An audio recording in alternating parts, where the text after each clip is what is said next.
Buku Informatika kelas 10 tahun 2021. Bab 1, Informatika dan Keterampilan Generik. Subbab A, tentang informatika di sekolah menengah atas, part 1.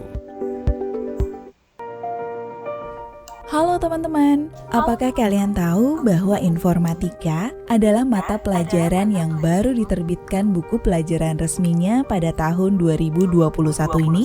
Pada sub A, materi ini akan terdiri dari 6 poin, yaitu pertama, apa dan mengapa informatika. Kedua, apa yang akan dipelajari dalam mata pelajaran informatika. Yang ketiga, informatika dan profil pelajar Pancasila. Yang keempat, tanya jawab seputar informatika. Yang kelima, rencana kegiatan. Dan terakhir yang keenam, rekaman kegiatan. Namun, dalam audio ini kalian hanya mendengarkan 2 poin materi, yaitu poin pertama dan poin kedua. Teman-teman, tetap fokus ya, karena kalian mungkin akan menemukan kata-kata baru yang jarang didengar oleh kalian. Maka dari itu, simak dengan seksama buku audio ini ya.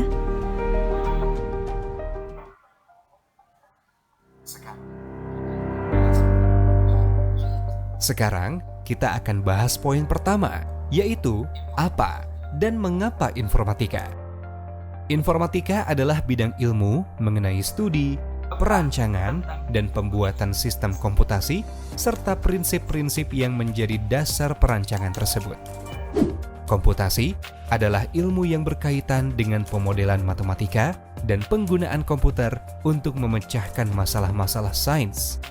Istilah informatika sepadan dengan istilah dalam bahasa Inggris informatics, computing, atau computer science. Informatika mencakup pemodelan dari komputasi dan aplikasinya dalam pengembangan sistem komputer. Setelah melalui perkembangan lebih dari 20 tahun, informatika telah menjadi salah satu disiplin ilmu yang saat ini sudah berdiri sendiri. Informatika dapat dipandang sebagai sebuah cabang ilmu yang tersendiri karena membawa seseorang ke suatu cara berpikir yang unik atau computational thinking dan berbeda dari bidang ilmu lainnya.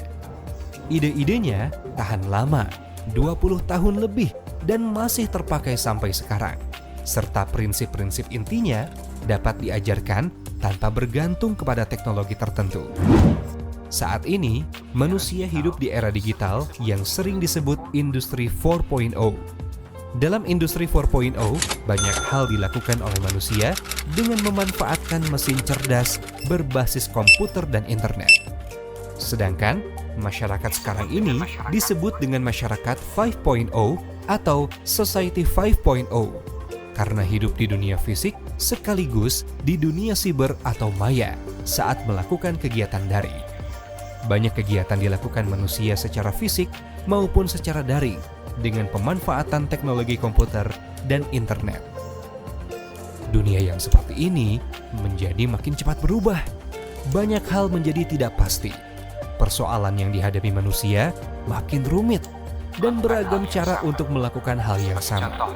Sebagai contoh, yang telah kita alami sendiri ialah pembelajaran daring atau dalam jaringan selama masa pandemi COVID-19. Di dunia industri, lebih banyak lagi hal yang kini dilakukan dengan bantuan teknologi komputer. Segala sesuatu diselesaikan secara otomatis karena sudah ada robot-robot yang mampu mengerjakan pekerjaan rutin yang berulang-ulang. Cara orang melakukan kegiatan menjadi berubah karena teknologi komputer dan internet yang dimanfaatkan di berbagai bidang. Nah, situasi yang disebutkan sebelumnya terdengar memudahkan orang untuk melakukan kegiatan, bukan? Namun, coba pikirkan, bagaimana nasib para pekerja yang semula bekerja sebagai kasir, pegawai gudang, pegawai yang melakukan pengepakan barang di pabrik, dan sebagainya. Ada banyak orang kehilangan pekerjaan karena teknologi mengambil alih hal-hal yang biasa mereka kerjakan. Menghadapi situasi tersebut, kalian yang sedang belajar di jenjang sekolah menengah atas perlu berpikir kritis dan mulai memikirkan masa depan. Tentu, tidak semua orang akan berkarir di bidang komputer. Zaman sekarang, kesempatan untuk berkarya di berbagai bidang sangat terbuka. Namun, hampir semua ilmu lain membutuhkan komputasi atau penyimpanan informasi serta pembentukan pengetahuan yang membutuhkan komputer. Selain belajar berpikir komputasional dalam menghadapi persoalan sehari-hari, serta cara memanfaatkan teknologi komunikasi lewat jaringan, perangkat keras, dan perangkat lunak dengan lebih efisien, kalian perlu mempelajari teori-teori informatika dengan lebih mendalam, terutama tentang analisis data, pemrograman, dan dampak informatika dalam kehidupan dan pekerjaan. Dengan demikian, kalian akan bisa menyiapkan diri untuk menghadapi masa depan yang pasti akan makin cepat kemajuan teknologinya. Teori saja tentu tidak cukup, sebab baru berguna jika dapat dipraktikkan. Terdengar menarik, bukan?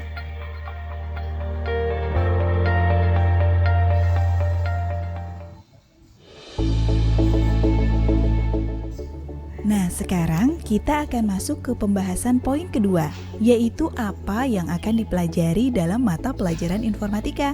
Simak dengan baik ya.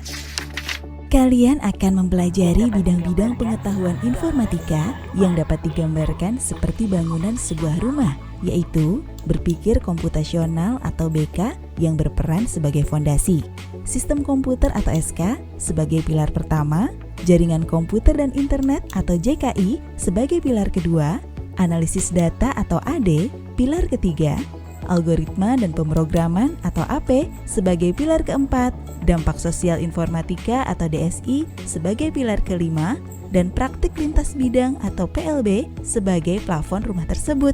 Lalu terakhir, teknologi informasi dan komunikasi atau TIK berperan sebagai atap rumah tersebut. Nah, semua bidang tersebut merupakan bagian dari bangunan yang bernama informatika. Lalu, apa yang dipelajari di kelas 10? Apa bedanya dengan informatika SMP?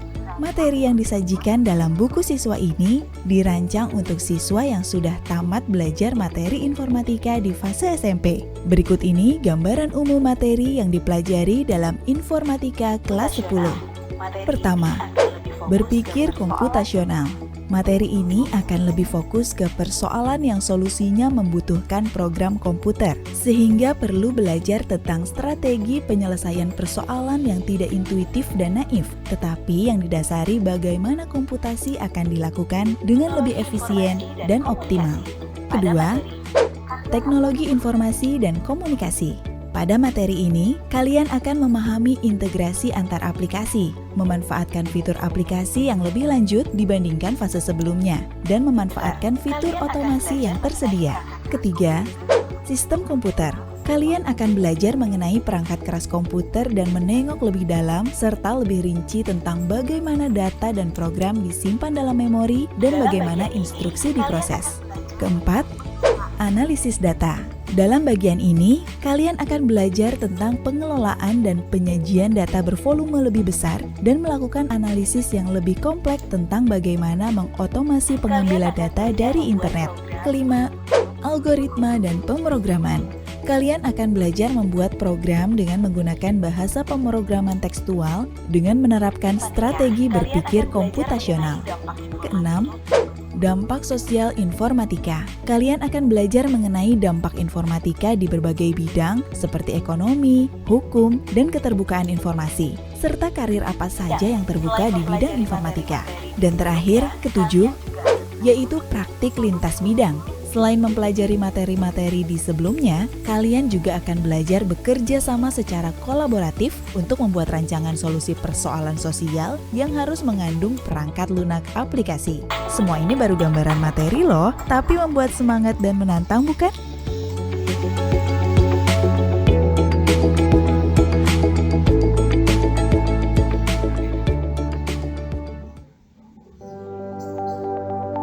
Nah teman-teman, bagaimana gambaran materinya? Baru 2 poin nih yang dibahas dalam subbab A, tapi rasanya akan semakin seru dan menarik bukan? Simak terus buku audionya ya. Kita akan membahas 4 poin berikutnya dalam subbab A pada audio selanjutnya. Sampai jumpa.